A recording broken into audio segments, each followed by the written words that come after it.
Hey everybody, it's the weekly wrap-up for May 25th, 2012, and we're continuing on in the intermediate voice course and the listen and recognize. I have to tell you, there are a lot of songs and so there's some other real cool courses that are going to be coming up soon that you're going to be hearing about. I sort of mentioned it a couple times ago.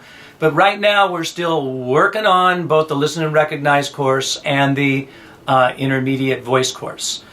This intermediate voice course is heading towards a wrap-up not then many more weeks from now, and then you're going to start to see lots of other material in other directions. But meanwhile, I really want to focus on this and make it important and have you who are here on the website focusing in on that and being into it and learning more about these techniques. You know, I have to honestly tell you that, you know, I'm here in my studio working with private students all the time.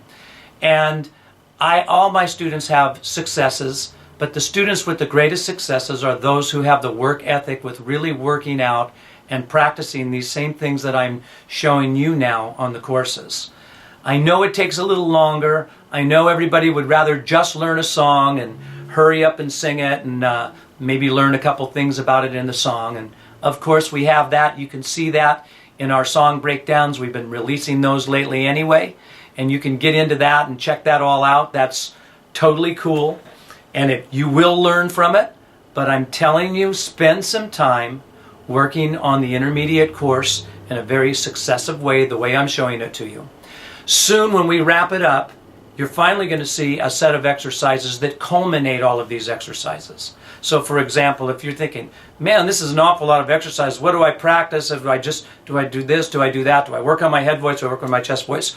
Work through the course just the way I'm laying it out. And after you've gone through the whole course and all of the exercises, when you get to the end of the course, I'm telling you it's coming up, that you're going to have a audio CD that actually you can vocalize to that culminates this whole intermediate course. But the trick here is that you had to have worked on it first.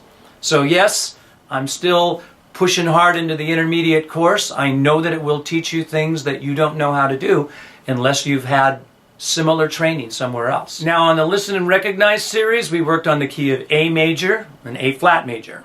And the other way around, actually, A flat major to A major.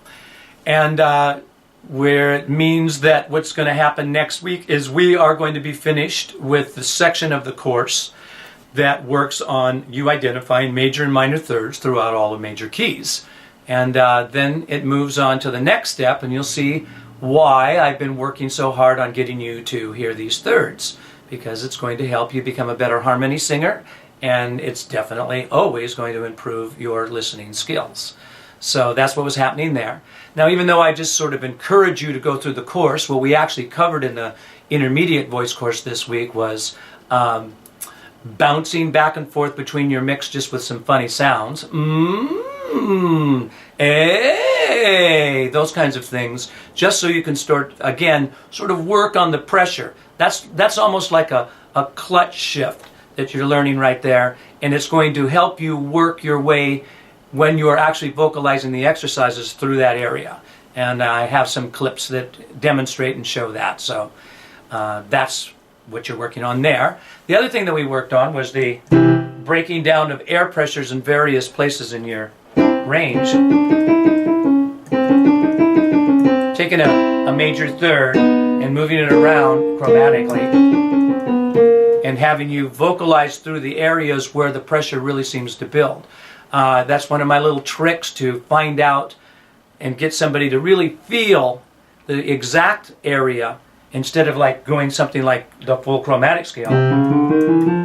When you have to do this in 2 octaves, that's kind of a test of your ability, to tell you the truth. Your skill has to be a little higher to be able to vocalize all the way through that and make the appropriate shifts and adjustments that you need to make as you're going up and back down your range again.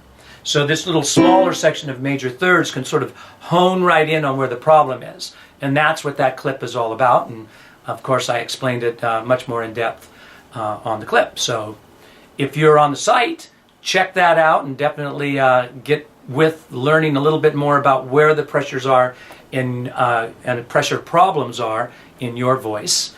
and also understand this little trick so it can help you figure out how to straighten that out and feel it better. So those are the things that we covered. Listen and recognize, intermediate course. Since I've been working on this and getting this all up, I have been working on other projects, and those projects are going to be coming up soon as well. So I'm looking forward to telling you about it. I'm just putting a little thought in your mind. Oh, what's he talking about? What's new? What's going to happen? We have many more song breakdowns coming up and some new singers to demonstrate the songs, and I think you'll love them, so be looking forward to that as well. All right, I think that's a quick wrap-up, but that is the wrap-up for May 25th, 2012.